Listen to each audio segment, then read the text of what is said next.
Hey, everybody. Can you believe it's Monday again? Hi, I'm Tina Frank, and welcome to Splintered Grace. I'm a mature Christian woman, and I'm here to have an amazing conversation with my co-hosts. Hi, everyone. Welcome. Bonnie Violet here. I'm a transgender queer drag queen and an aspiring roller skater.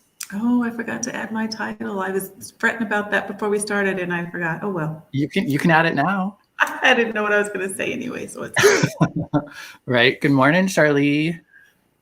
Glad you could join us again this week. Yay. All right. So, how was your weekend? Oh, you know what? I had a good weekend. I had lots of busy things to do. We're working on our project still in Santan, so that took the bulk of my weekend. I also got to play some games with some friends of ours too. They've got this new game. I'll tell you about it real quick. It's called Fast Track. I've never played it before. It's like Sorry meets cards, and it's so fun. And you play in partners instead of individuals. So fun. We had a great time. Like Uno or like a deck of cards? Like a deck of cards. So you've got like this big sorry board, and it's got like 8 colors on it. So you can actually have 4 teams, and you partner up with someone. And the goal, of course, like sorry, is to get everybody around and into their safe space. But you have to do it with these cards, the deck of cards. And the deck of cards have all different types of scenarios in addition to the numbers. So it's just, it's kind of fun. We laughed and laughed and laughed, but it was a lot of fun. I'll have to check it out. It's called Fast Track? Fast Track, yeah. It's pretty cool. I'm going to have to see if I can get one for us, because Dan and I just really loved it. So It looks like your place is getting together, the one you're getting ready to sell. Yes, it looks nice. We had to put sod in, and we took it on ourselves, and oh my goodness, my body still aches. Oh, wow. So but it was so worth it. It's so worth it to be able to sell it and help to a family that we know is going to love it. It's just going to be amazing. We're excited about it. Nice. And we also I got to be at church in our new building yesterday. So how was that? It was amazing. We're still working out a few bugs, but it's awesome. It's very exciting. Is it your own space? Because I know you guys left a school. Do you now have your own building? Are you sharing it? No, I shouldn't say unfortunately. We are blessed to move into another school. It's a larger space. We have not yet found a place to actually build yet. So that'll be in the future, we hope. Yeah. It seems like the school that we are in is really awesome. Nice. It seems like at least a lot of the churches that I'm aware of too, well, especially with COVID, but during shelter in place, a lot of places actually just stopped having a physical location. But a lot of with the churches that I was involved with, Chicago, we did like things where they just rented a space in like a place for seniors to live. Like we would do church in the auditorium once on Sunday, and then so they just kind of like rent space for the actual service rather than just having a space the whole time. Because it can be a lot of, well, one, it's a lot of money, and two, then unless you're really using the space well, I think a lot of times the space just stays open. Yeah, you're right.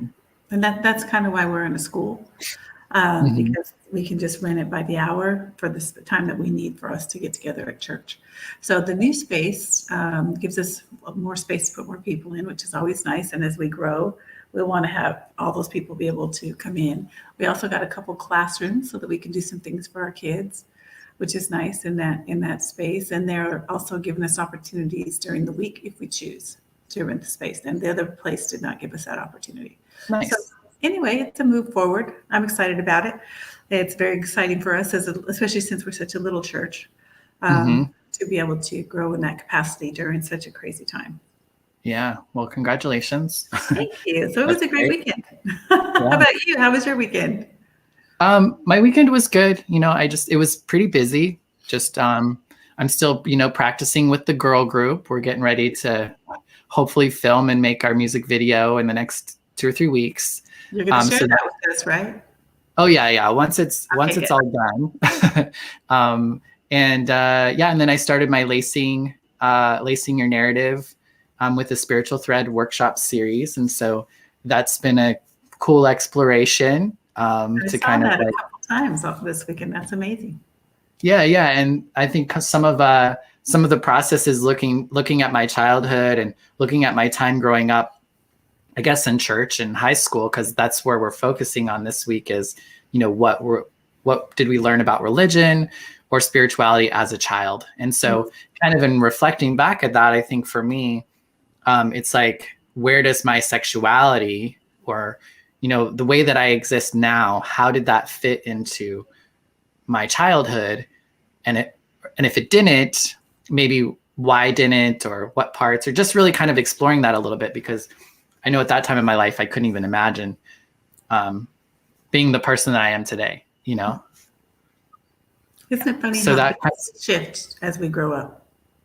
definitely. Yeah. Yep. And so that's what kind of led me to us thinking about talking about sexuality today. Awesome. So we have opted to take on or have an opportunity to talk about sexuality and spirituality. And I think that these two things are probably things that often I don't think people think they can exist together, or that there could be some clashing. So I think it's a really great opportunity for us to kind of talk about it. Yeah, I think it's always good to talk about things, especially if there are things that we don't quite understand. For sure. So I was gonna put a. That sounds good.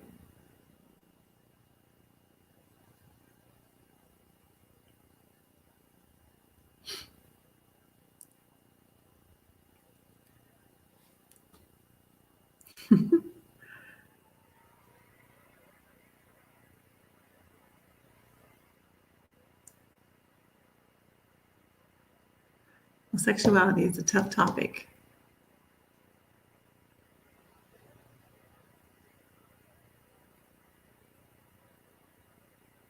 And as we are working here to work through some technical difficulties, bear with us, you guys.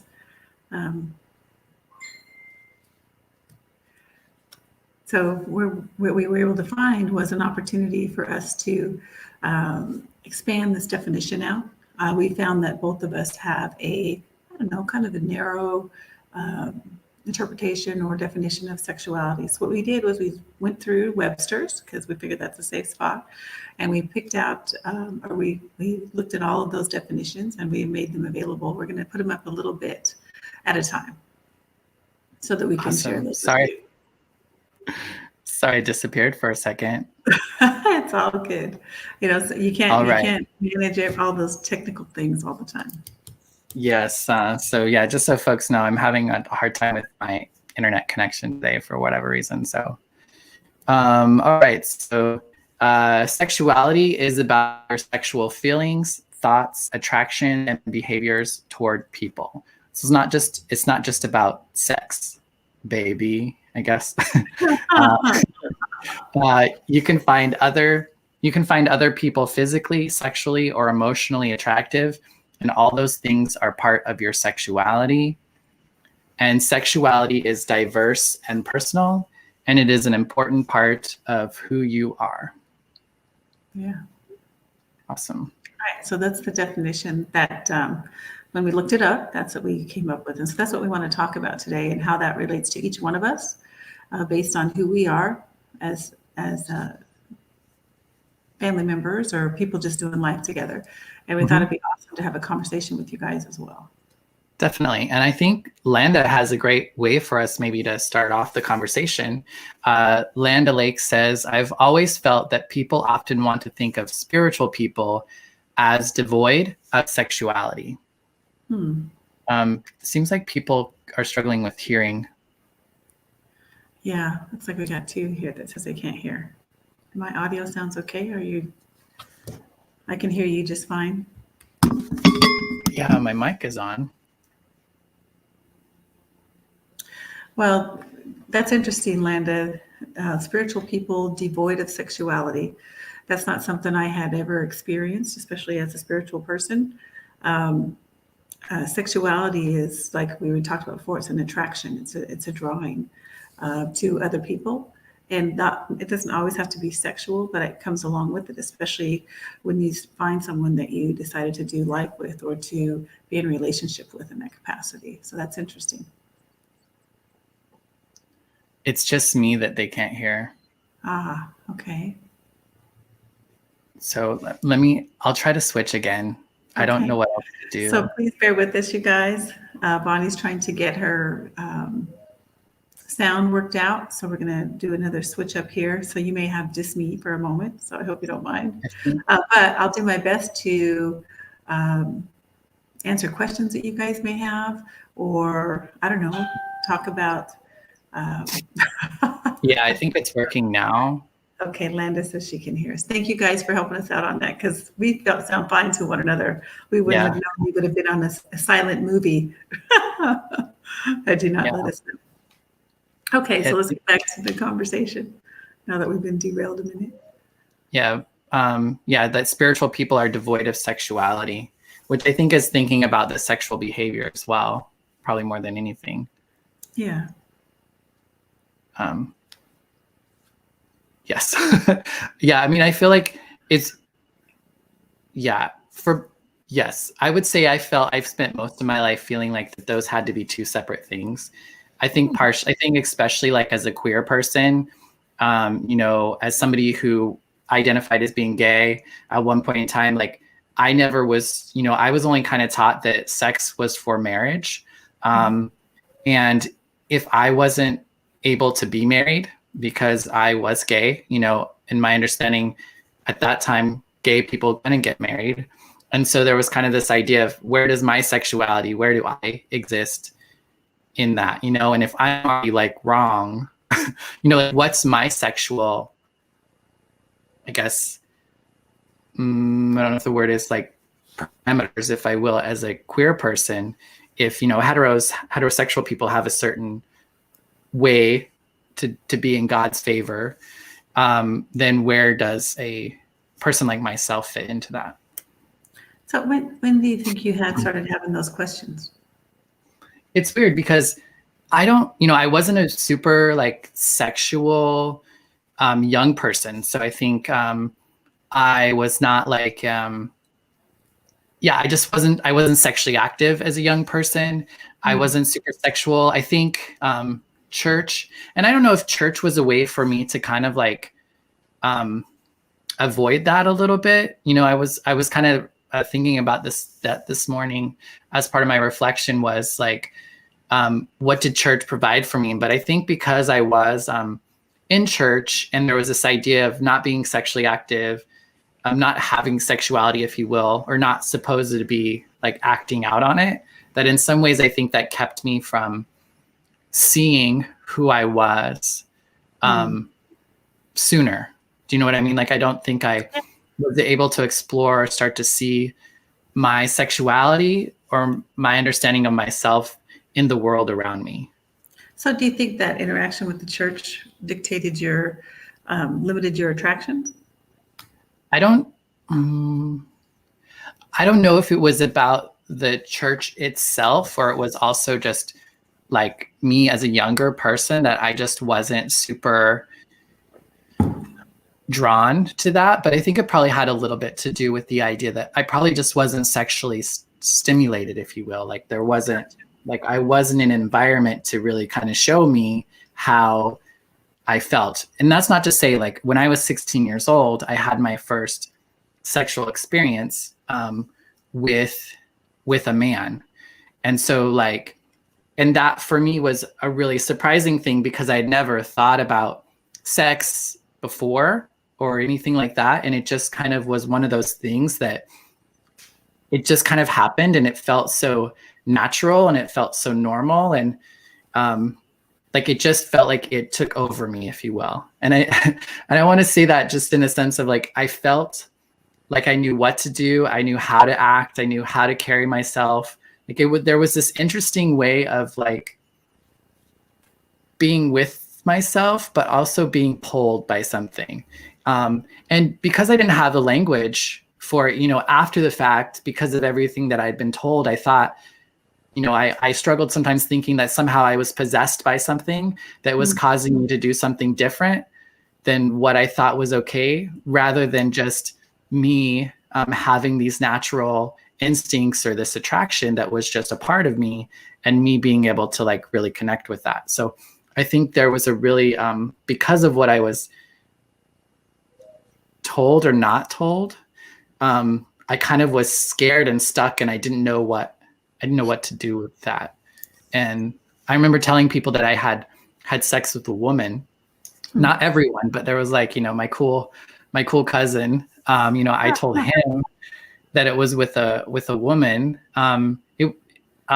Because I don't know, because I thought that, I don't know, made me a little cool, I guess. I don't know. There's a little peer pressure in there. Yeah, maybe a little bit.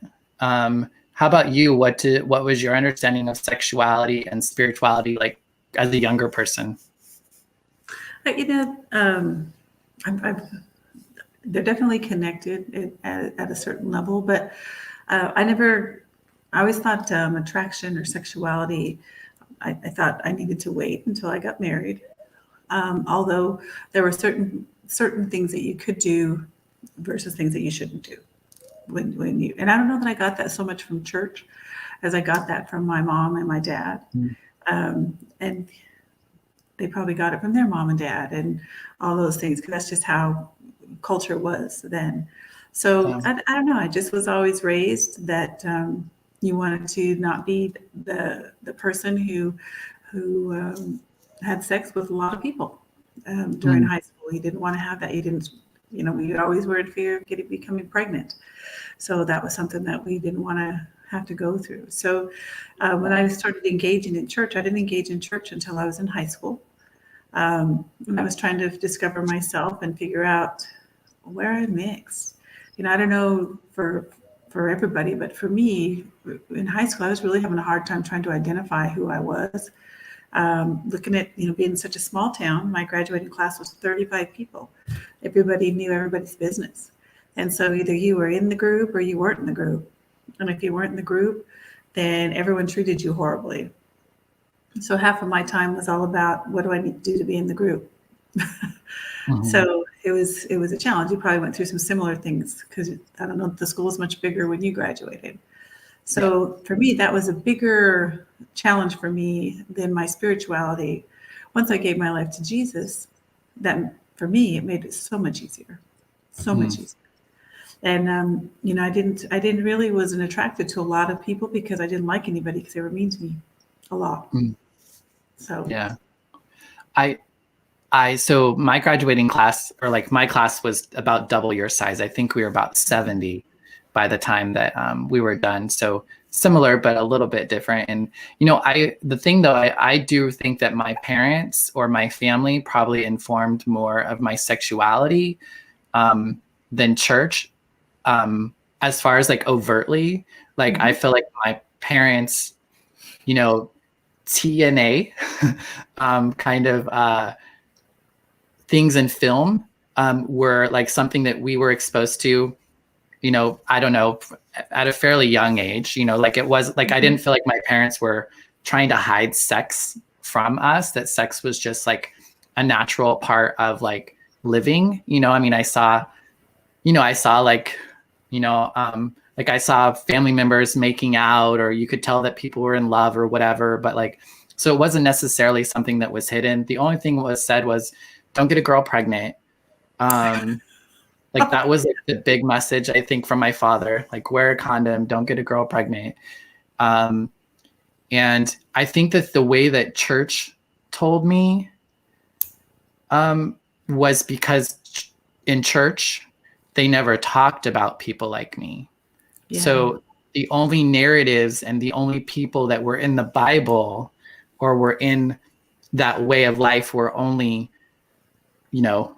white, mostly white. We'll say white because I felt like that was my perception at that time of like white heterosexual people.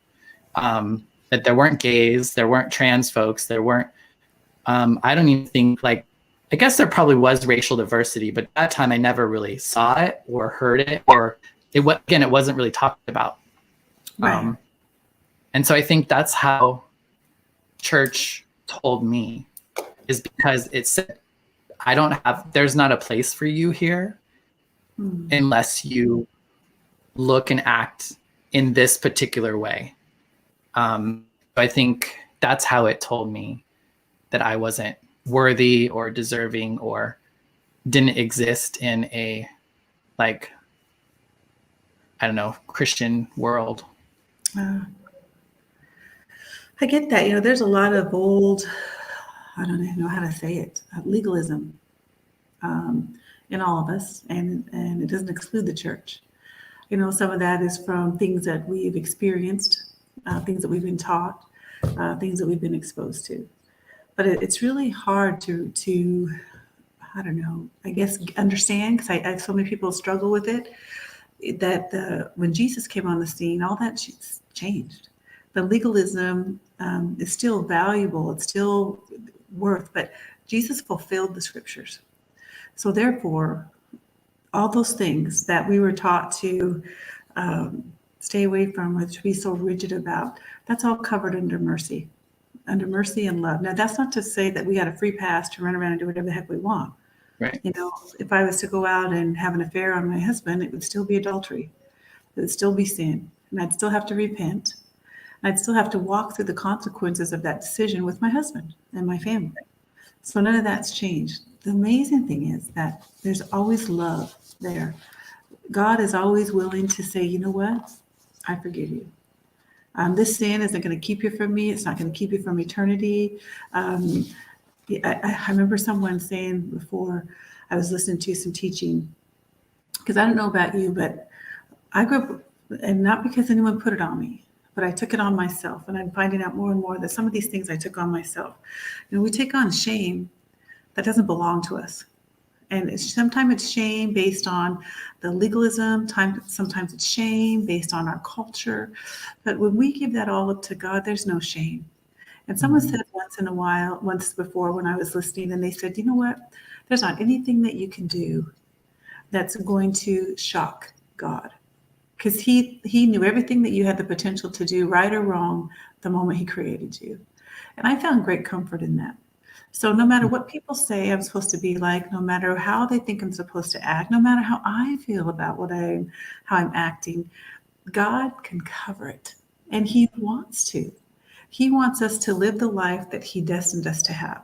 Now, we're all going to have different types of attractions, different types of things that are going to take away from our purpose and that plan that God has for us. But God has always provided a way out for us. We just have to be pliable. And I think that we're all on this journey, and we all have a unique opportunity to be pliable in God's hands so that he can fulfill his glory in our lives, because that's at the end of the day what we're created for. So for me, my sexuality falls under what I guess the culture would say is norm, or used to say. I think our culture is very different now than what it used to be. But sin is adultery for me is the same as it would be for you. Right. Yeah. So I'm tired of people putting emphasis on things that don't need to be emphasized. Right. Well, and I think part of it, I think sometimes though, with that sort of like thinking, I think there's a lot of us that then have different sexual experiences before we come to that acceptance or maybe understanding of some of those, like of where I'm at now is different than the way that I saw things before.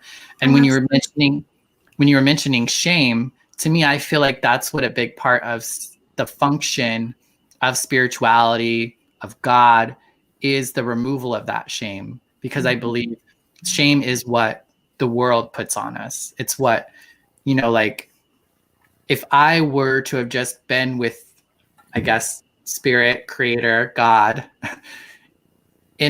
just with God, I would have known all along that I was fine. Like it was the world and the environment around me that was telling me something different. And so once I was able to connect with spirituality again, God again, I could then see that I could exist as I was. And yet there might also still be some things I may want to change.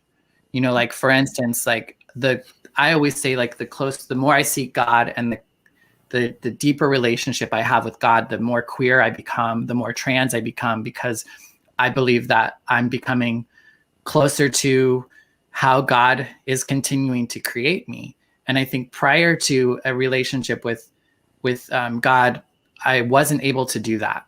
Like, when I wasn't as connected, I wasn't able to really let myself out because I was scared of the world. I wasn't scared of God. It was easier to say I was scared of God, but I was really scared of the world. I wasn't scared of my understanding of spirituality even. It was, again, the world that I'm scared of. And it's still the world that I'm scared of today. You know, I feel really good with my connection with my understanding of God and spirituality and creation, as who I am. So I don't know where I was going with that. I was going to say, has that fear changed? You said you've kind of gone through different phases. Has that fear changed? You said you had the fear of the world around you, but has there been a shift in that? With the help of God, I have less fear. Okay. Yeah. God is not a God of fear.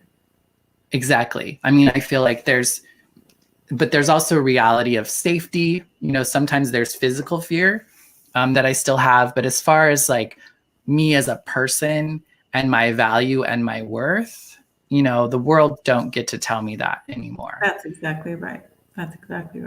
Only God. However, right. However, I feel like the hard parts are still how the world decides to accept, not accept, like, what the world does to me is something I don't have as much power over. And, you know, for me, that's what spirituality functions for, is it kind of helps me be who I am more fully, regardless of what the world is telling me. I'm just listening. That's interesting. See, to me, spirituality is maybe it's something a little different. I believe that in the spirit, but I believe that I have a relationship with God. And I don't want it to just be a spiritual, emotional thing. I want it to be a lifestyle. I want it to be who I am, is to that relationship with God. And so for me, that means that I'm willing to be pliable in God's hands, not my hands, not the culture's hands, and that I'm going to set the groundwork through understanding more about who God is so that he can manifest his life through me. So for me, spirituality is different. It takes on more of an emotional side. I hear people all the time that say they're spiritual, and I don't understand what that means all the time, because I think it's attached to an emotional thing that they're going through in the moment. Now, I have those. I like when I'm at church and I'm in and praising God I have an emotional response, and that to me is spiritual. But at the end of the day, my life with God is relational, and the spiritual is only a piece of that. And the spiritual does not dictate who I am, how I respond, none of that. The relational part does. And so that's why I'm just asking the differences that you've had in that. What does that look like? And how does that affect your sexuality? And how does it affect my sexuality? I think at the end of the day, I'll let you talk for a second, since I've talked for about 30 seconds. Oh. No. I was just feeling like in your response to that, I think sexuality might be more about the connection with spirit, the connection with our soul, connection with the emotional, if you will, if you want to label it, aspect of the world that folks like me weren't allowed to have. So all we were stuck with was being in our bodies and being in our minds, in our head. Once we can then integrate spirit and spirituality into our life and connect with that, then that affects our head and it affects our body. That doesn't mean that it causes our body not to be attracted to people of the same gender anymore. Right. But it might allow us and cause us to think more through how our behaviors, how our actions, how our words are impacting the people around us, maybe a little bit more, and a little bit more like truly like how we're really impacting the people around us, rather than this inability to really perceive those parts of us because we weren't connected with our spirit or our emotional aspects. And I'm not speaking for every like queer person or get, anything. That I feel like for me, that's kind of a way of expressing what had changed for me, is that I felt like to detach away from this God that I knew. I knew God was good with all of this, right?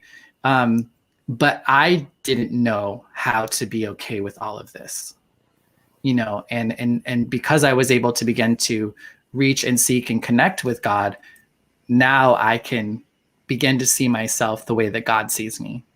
And when I can do that, that does cause me to just animate myself a little differently in the world. And that doesn't mean so, and my sexual behavior and my sexuality can become something that gets in the way of my connection with my spirit and my connection to God. But that doesn't equate to the gender of the person I'm having sex with. Sometimes it has to do with the amount of sex, or who I'm choosing to have sex, or why I'm having the sex. Those are the things that I get to explore and understand. Is this serving me, or how is this serving me? And then what are the effects, or what are the response? Like, what do I want out of life? What do I want to experience out of being here? And will these things get me to that end? Are those things getting in the way of that end, which I believe God wants for me? Then those are the things that I just have to be honest and real with myself of, are there some things that I can let go of that are actually getting in the way of my ability to live more fully and to experience more love and all of that. Landa has a comment. Sometimes when we are when we are insulated, I think sometimes when we are insulated into that relationship with the Creator, I believe for the queer community, there is a confusion of love and shame. Inculcated? I wonder if it is inculcated, and I just don't know what that word means. Sometimes when we're I'm sorry, Landa, that we don't understand that word. I think, or even, I mean, I get what's being said though, that sometimes when we just are in relationship with the Creator, I believe for the queer community, there is a confusion of love and shame. That's unfortunate, because there's a big difference between love and shame. Now, we got to remember that love isn't always comfortable, and it's not always easy. We talked about that before. It's sometimes hard. It challenges us to step out of something that we knew, maybe challenges us to do something greater, and to trust that in that love and that step that we must take, that there's going to be something better than we can imagine on the other side. And Landa clarifies that it means to be infused often by your parents. Okay, thank you for clarifying that for us. Yeah. Well, I think that kind of brings up this idea to me that, like, when we refer to God, Creator, the divine, in, I think, human understandings, it's always going to like fall short at some point. Like, I think sometimes when we refer to like even love, like God's love is not like any love that we can explain. And I don't know that God's love has to hurt. I think it hurts because of us. Like, I don't think it's supposed to hurt. Like, do you know what I mean? Like, I feel like our relationship with it is because of us, not because of the divine. I think you're right. I think we're trying to say the same thing. Yeah. But I think that God is always calling us to a better us. And so he's not going to push us. He's not going to make us. He's not going to demand that we do it. He's going to allow us. But in that process, he's going to allow us to walk through some of the negative things that we're going to choose, because we don't choose the path that he has for us. And therefore, he's going to love us, although we're going to walk through some circumstances that may not feel good. Yeah, which is so interesting, because I feel like so much of our, like, because neither one of us did it all right. And we're still not doing it all right, so to speak. Right. And my inability, if you will, to not do it all well has created a lot of good in me, and a lot of skill and ability to love better, to care deeper than before. I don't think I necessarily had to go through those things.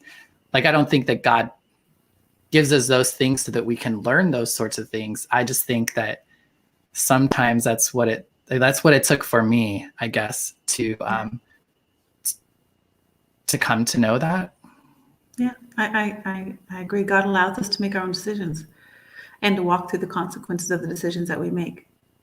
And he's always right there with us to pick up any pieces that may be left behind or that need to be picked up so that we don't feel stuck in shame or any of those other things that go along with it. Yeah. I always have to remind myself that I'm only in this world. I'm not of this world. The Bible says that I'm created for his purpose to be a part of this world, but I'm not. This isn't my destination. And so I don't want to get caught up on the things that this world has to offer, and I won't want to miss out on all that God has for me. And I believe that I have a purpose here. God would have sent me here.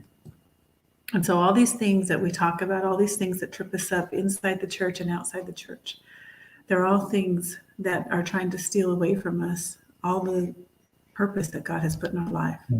You know, I'm so amazed that even in the middle of crazy and even my bad decisions and the things that I even said that were because of God, that were not because of God, it was because of my own selfish desires, that God has been able to turn it around so that I can have a opportunity to love someone or to hold someone's hand so that they don't remind them that there's no reason to feel shameful, to come alongside and be his hands and his feet to help someone in need.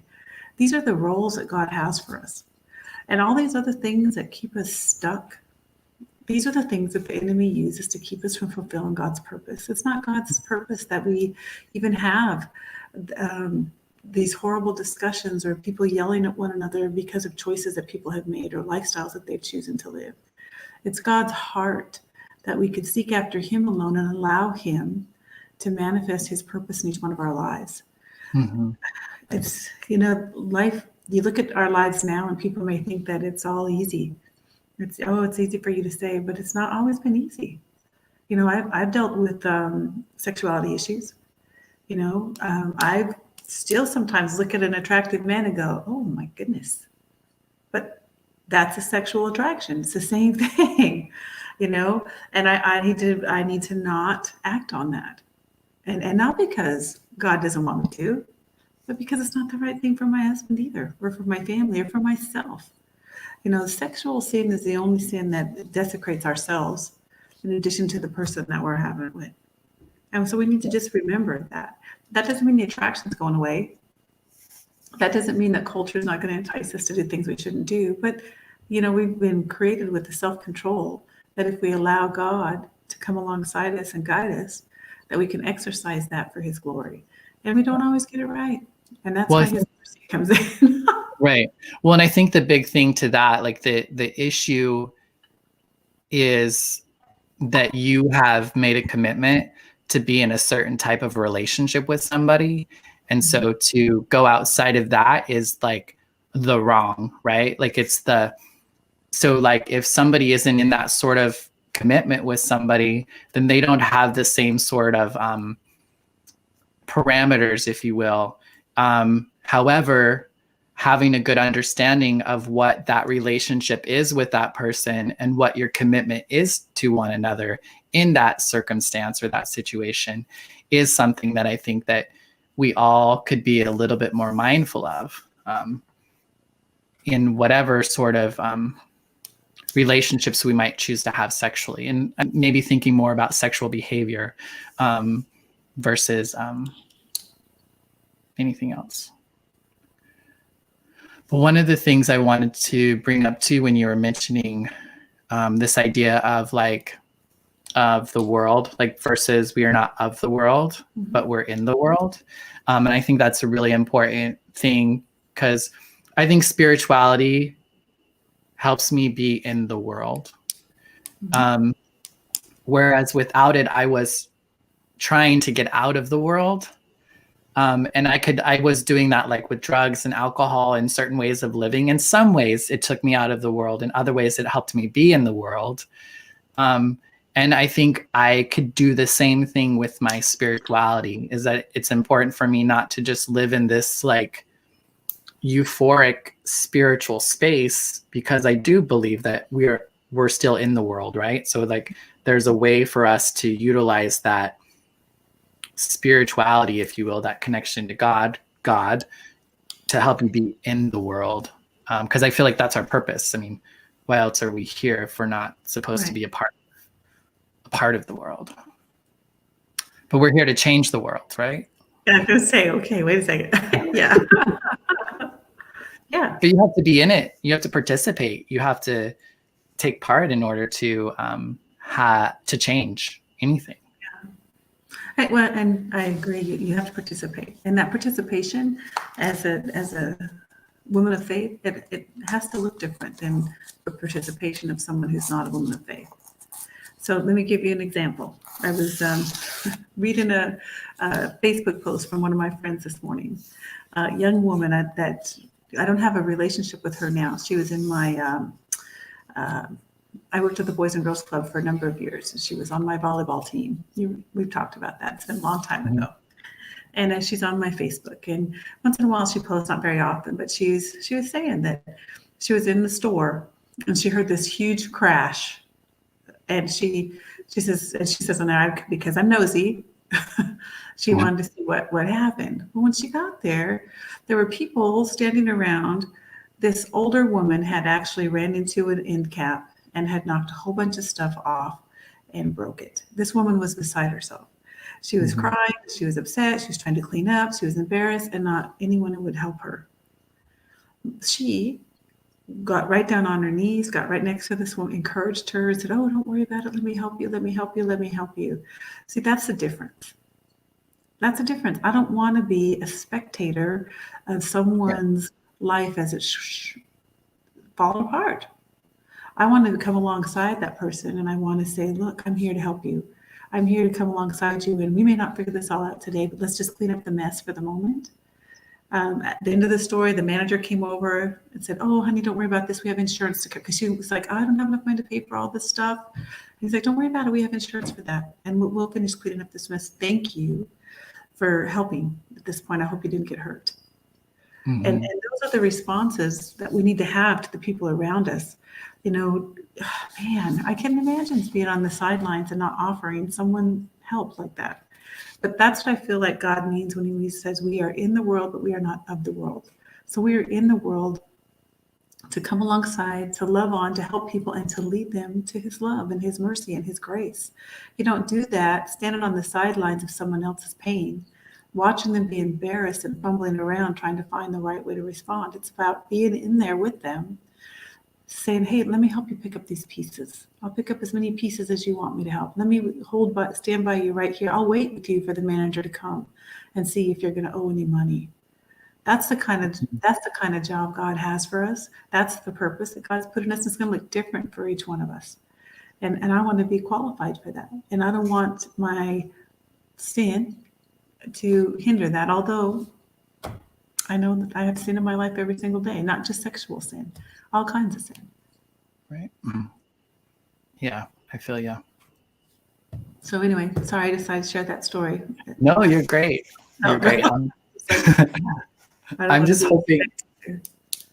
I'm hoping that I'm just kind of getting in my head a little bit. I'm worried that the sound isn't coming across well, and I'm a little bummed about that.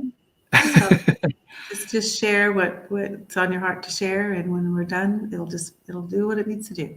Yeah, I know I feel like we're having a good conversation about it, but one of the things I think, because I was really, I feel like this is like in particular, and I don't feel like I think we've talked about sexuality. There's so much more we could talk about, but I feel like a lot of the times sexuality are one of those things that, and for us, actually, it was something that pulled us apart for a while. So I think being able to like talk about this, I think in front of others has been really helpful too. Thanks, Landa, for the encouragement of saying the sound is fine for you. That makes me feel a little bit better. But because recently, and I guess one of the things that we might share is like recently, I've learned that I still have some like suspicion, I guess, suspect, if you will, like Okay. certain I think certain Christian points of views, if you will. And it's weird because I'm not going to subscribe, like I don't believe them, but for whatever reason, it still kind of hits some of these things in me sometimes. And so the thing that I would encourage people to do if they are trying to be in relationship, for instance, like you and I are, is that we can really try to have the conversation, even if it feels a little bit difficult, and to be able to share that you're having a difficulty with it. I know that you had sent me a video, say last week or the week before, and it started hitting some of those things for me. And then I was like, okay, well, I can't finish listening to it. And then I remember just getting into my head a little bit of the fact of like, I know that I know her love and her intent for me is not to change me. Like, I know that. However, it clicks these things into me that says, she's trying to change you. She doesn't believe you. She doesn't think you're worthy, as, you know, like those sorts of things. And those are the things that were going in my head. And I loved that you shared it with me, because there was actually a good message beyond that if I was willing to like listen or sit through that. But I also had some fear about telling you, because I didn't want you to feel like I was so sensitive that you wouldn't be able to like really talk with me about these sorts of things. And I felt like it was really important that I was able to say that to you. These certain words or things said in this way causes me to feel this certain way, and this is why. You know, when we hear same-sex attraction, that is a word that's used in conversion therapy. That's language that's used to tell us that the way that we are is wrong. But if you don't know that, you don't know that, right? And so I think I just guess I want to encourage people to share the experience with that discomfort with the person that you've chosen to be in relationship in that way. And it is scary, and it is scary. I agree, because that same kind of thing is what tore our relationship apart. Mm-hmm. Are not talking about it. Yeah, us making assumptions that because of this and this and this person didn't want anything to do with us, or didn't care for us anymore, didn't love us, didn't want to spend time with us, rather than reaching out and saying, hey, what's happening with you? Are you okay? You know, I don't agree with this, but are you okay? You know, whatever it might be. And had we done that 20 some years ago, we may not have lost that time that we could have been doing life together. Yeah, definitely. And that's something like a spiritual practice in general that I'm really trying, is to not assume the worst of people, and to try to assume maybe the better, you know, before like jumping to a conclusion. Do you know what I mean? Like assume the better with people that you know you can, and then have a conversation to confirm that, I guess, or affirm that, if you really are not completely connecting with that idea, if that makes sense. Yeah, I think that's a good practice.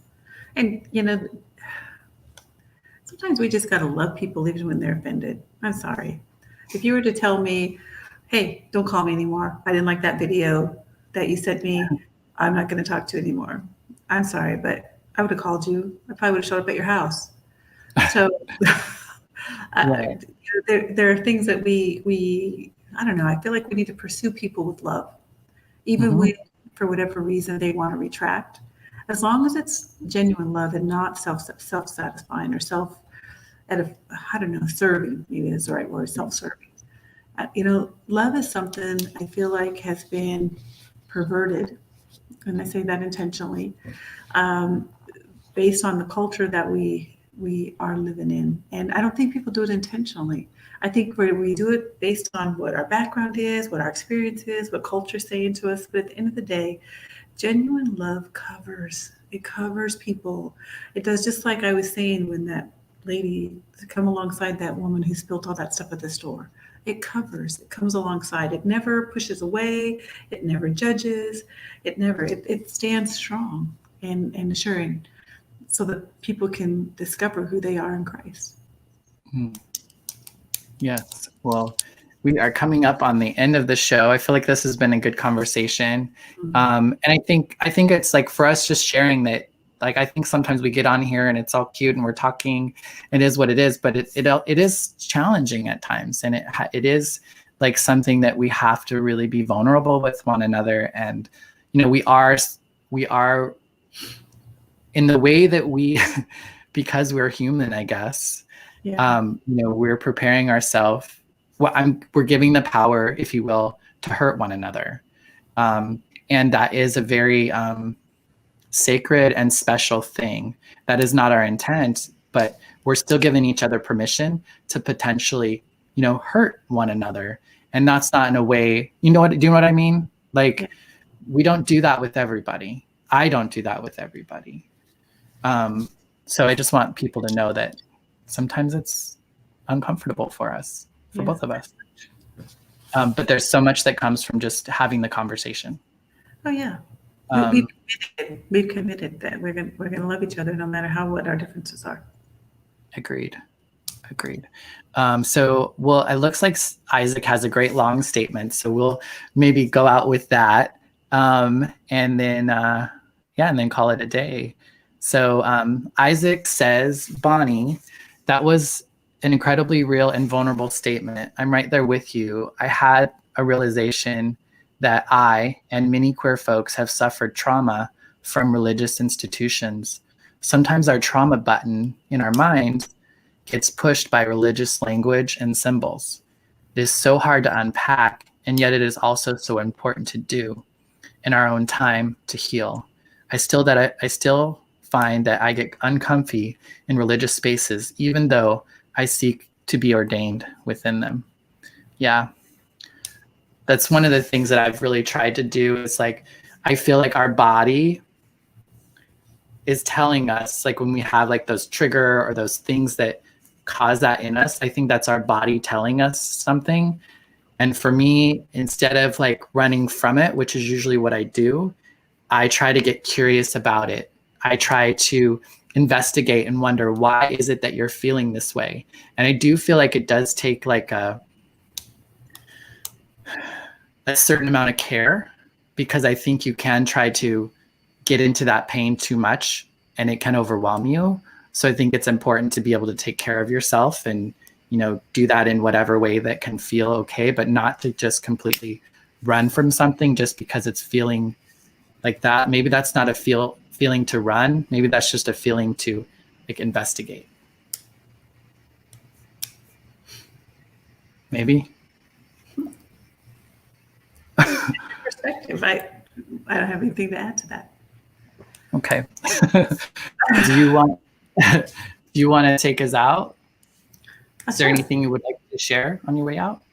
Yeah, I just want to encourage everyone, find a foundation. I'm a Christian, and my foundation is the Bible. So if I found a foundation, it allows me to move forward from there. And find a foundation that you can stand on. I think that the Bible is a great choice. And to tell you otherwise would be a lie. The Bible is a foundational piece that if we focus on that, and we focus on that foundation, some of these other things that we have to manage and oversee and overcome can do that through the wisdom that comes from those pages. So, as we share our lives with you, as we share the things that we struggle with, that still struggle with, have struggled with, we'll continue to find new things to struggle with. I want you to know that for me, my foundation is the Word of God. I'm strong in that, and I'm grateful that people around me don't try to take that from me. They allow me the opportunity to stand firm on what I believe and who I am in Christ.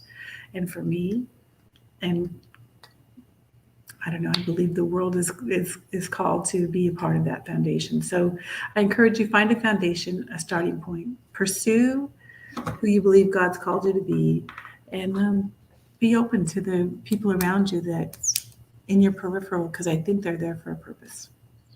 Yeah. Yeah. Well, I feel like the foundation is, for me, the foundation is what it sets on. It's not what actually is built upon it. And so I think part of that for me is also being able to sit with the foundation, but also challenge myself to see, and I'm this is just what's coming to mind for me, is like, that's the foundation, which for me, I have a foundation that I fall into when I need to feel grounded, when I need to just kind of, like feel connected. But I do feel like there's an element of building upon that foundation that is, I think might be more imaginative. Like, it might not be so clear. It might not have even been written yet, in my understanding, that maybe there's more to be written and more to be said. Yeah, I don't know. I guess that's just where I'm at with my foundation. It's hard for me to, and I know this isn't us about like trying to like change one another, but it's really hard for me with my understanding of the Bible now to see myself reflected in there. And so I don't feel like that can be my foundation alone until I'm able to really like hear and explore and learn more, I guess. So, and I know that that's not necessarily our tensions with one another, but I feel like that's what hits for me when I hear that. Yeah. Yeah. Thank you, guys. It's been an hour already. Oh my goodness. So I appreciate you guys being gracious with us with some of our technical difficulties. Thanks for joining our conversation today. I feel like we just barely scratched the surface of some of the areas that we could have went today. So this may be something we come back around to again sometime. But thank you guys for joining us. If you have extra things that you'd like to add to the conversation, please feel free. We kind of watch this after the show, and we're happy to engage. If you want to talk deeper about certain aspects of who we are as people, as people of faith and our spirituality, we are open to doing that. So enjoy your week, and I look forward to our next conversation. All right. Thank you so much. And Juan says, thank you, ladies and Isaac. Love the vulnerability and intimacy, which lays out a daily foundation. Take care, and I'll play that outro. Bye-bye. Bye, everybody. Splintered Grace Podcast is brought to you by a queer chaplain. Follow us on all of our social medias, Instagram, YouTube, and Facebook at A Queer Chaplain. Listen to us wherever you listen to podcasts. Subscribe, comment, like, and share. Feel free to tip us at Venmo, Bonnie Violet, and support monthly on Patreon. The song is original by Steven Sandnoff, The Chasm Between Us. Rest in peace, Steven.